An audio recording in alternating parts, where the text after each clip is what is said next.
تەواوی ئەو بۆچوون و پلانانەی لە کۆبوونەوەی 35 وەزارەتی پەروەردەدا پێشنیار کراوە بۆ دامەزراندنی مامۆسایانی وانەبێژ بەو پەڕی لە خۆبوردوویەوە پێش دەستپێکردنی ساڵی نوێی خوێندن کاری لەسەر بکرێت و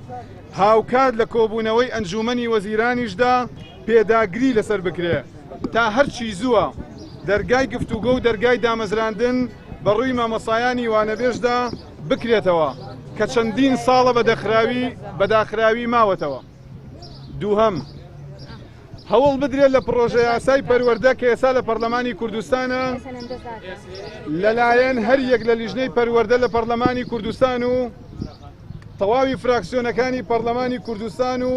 ئەوانەی بەشدار بوون لە نووسینەوەیدا دامەزراندنی مامۆسایانی وانەبێژ بە یاسایەک بچەسپێندرێ کە حکومەت پەیوەست بکا بە جێبەجێکردنیەوە تاوەکو لە یەک کاتدا دامەزراندنی مامۆسایانی وانەبێژ و گرفتی کەمی میلاشی وەزارەتی پەروەردەش چارەسەر بکرێ. سێهەم، مامۆسایانی وانەبێژ لەگەڵ وەستاندنی هیچ پرۆسەیەکی پەروەردەیی و زانستیدا نین ئەگەر بێبەڵێنی حکومەت و کاتکوشتنی زیاتری وەزارەتی پەروەردە ناچاریان نەکا. چوارەم، هەموو بەڵێن شکاندن و کاتکوشتنێکی وەزارەتی پەروەردە بۆ ساڵی نوێی خوێندن بایکۆتی مامۆسایانی وانەبێژ و پەککەوتنی پرۆسەی پەروەردەی لە یەکەوێتەوە.